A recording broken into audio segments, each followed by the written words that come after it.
Okay, so hello everyone and welcome back to my YouTube channel CA Vaibhav Vashisht, a channel where you will be getting all the classes of your economics and business studies at free of cost. And not just free of cost, we will be learning all the concepts of your economics with fun, with examples of some big celebrities and real life scenarios, ताकि आपको किसी भी चीज़ को रटना ना पड़े और आपको इकोनॉमिक्स का हर एक कंसेप्ट अच्छे से समझ में आ जाए.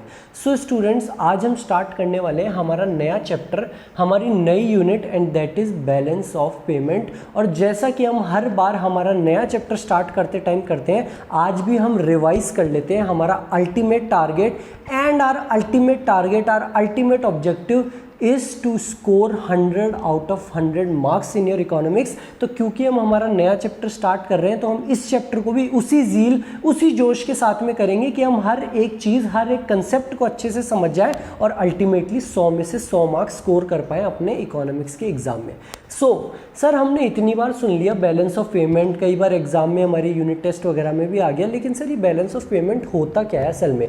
बेटा सबसे पहले तो आप ये चीज़ ध्यान रख लो that balance of payment is just a statement of account. ये एक स्टेटमेंट ऑफ अकाउंट है. इसकी भी दो साइड है, एक डेबिट साइड, एक क्रेडिट साइड. अब आपका क्वेश्चन होना चाहिए, लेकिन सर इस स्टेटमेंट ऑफ अकाउंट में हम रिकॉर्ड क्या करेंगे? तो बेटा जैसे कि आपकी बैलेंस शीट, आपका P&L भी एक स्टेटमेंट ऑफ अकाउंट होता है. सर बैलेंस शीट में तो हम असेट्स और लायबिलिटीज को रिकॉर्ड करते हैं. तो बेटा बैलेंस शीट में तो आप असेट्स और लायबिलिटीज को रिकॉर्ड करते हो, लेकिन बैलेंस ऑफ पेमेंट वो स्टेटमेंट ऑफ अकाउंट है जिसमें हम रिकॉर्ड करेंगे इकोनॉमिक ट्रांजैक्शंस को.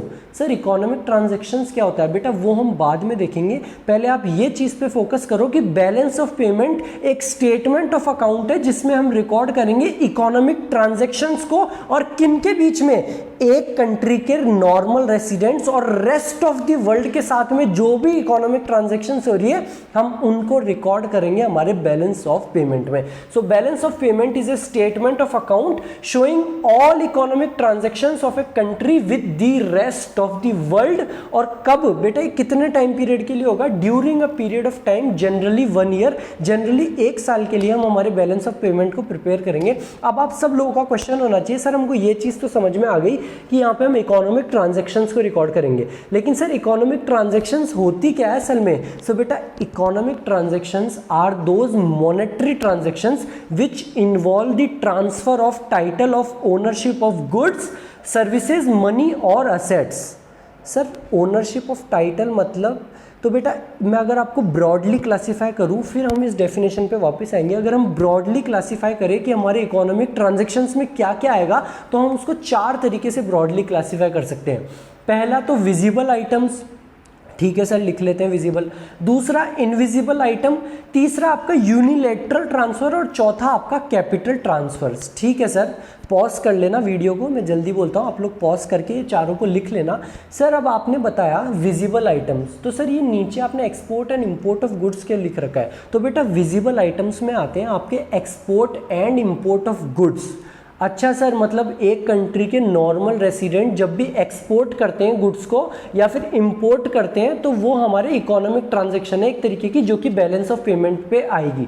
सर ये तो कुछ कुछ समझ में आया, लेकिन सर इसको विजिबल आइटम क्यों बोलते हैं? क्योंकि बेटा export and imports of goods को आप देख सकते हो, गुड्स को लोड करते हुए, गुड्स को शिप में जाते हुए, क्योंकि उन गुड्स को देखा जा सकता है, तो इसको हम बोलते हैं विजिबल आइटम्स. लेकिन कई बार export and import of services भी होती है, जैसे कि आप गुड्स को एक्सपोर्ट और इंपोर्ट करते हो, कई बार हम सर्विसेज को भी एक्सपोर्ट और इंपोर्ट करते हैं. हो सकता है यहाँ के बैंक वहाँ के लोगों को कुछ सर्विस दे, यहाँ की इंश्योरेंस कंपनियां बाहर के लोगों का, अमेरिका के लोगों का इंश्योरेंस करे, या बाहर की कोई इंश्योरेंस की कंपनी है वो हमारे इंडिया के लोगों का इंश्योरेंस करे. So that is called as export and import of services. और क्योंकि इस सर्विसेज के एक्सपोर्ट और इंपोर्ट को हम देख नहीं सकते, हम उसको छू नहीं सकते, तो that are considered as invisible items.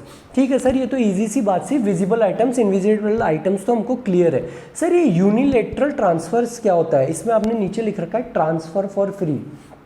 तो बेटा यूनिलेटरल ट्रांसफ़र आपका एक तरीके का एक तरफा प्यार है। सर एक तरफा प्यार की याद मत दिलाओ आप सर, पढ़ने में बड़ी दिक्कत होती है। तो बेटा होता क्या है, एक्सपोर्ट एंड इम्पोर्ट तो होता है आपका दो तरफा प्यार।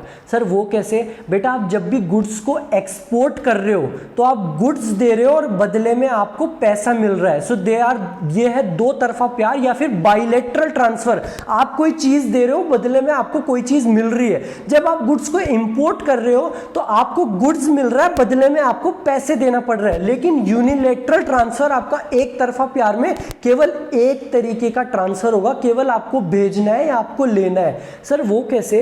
सपोज आप लोगों की बाहर अमेरिका में बहुत अच्छी नौकरी लग जाती है, ठीक है सर, हमारी बाहर नौकरी लग गई है, वहां पे बहुत अच्छा पैसा कमा रहे हैं, और वहां पे जाके अगर आप अपनी फैमिली को कोई गिफ्ट देते हो, आप वहां से आईफोन गिफ्ट करते हो अपने मम्मी पापा को, so that is known as unilateral transfer and that is also a part of the economic transaction, और उसको भी हम हमारे बैलेंस ऑफ पेमेंट में रिकॉर्ड करेंगे। तो क्या क्या तीन चीज देख ली हमने, एक तो विजिबल आइटम्स, एक इनविजिबल आइटम्स और एक यूनिलेटरल ट्रांसफर्स, और बेटा चौथा है आपका कैपिटल ट्रांसफर। और ये जो कैपिटल ट्रांसफर है ये आपका सस्पेंस है, ये हम कल या हमारी आने वाली क्लासेस में क्लियर करने वाले हैं कि कैपिटल ट्रांसफर्स में असल में होता क्या है। So thank you very much. ये थी हमारी first class of the chapter of the unit balance of payment. मिलते हैं हम हमारी नेक्स्ट क्लास में। Thank you very much.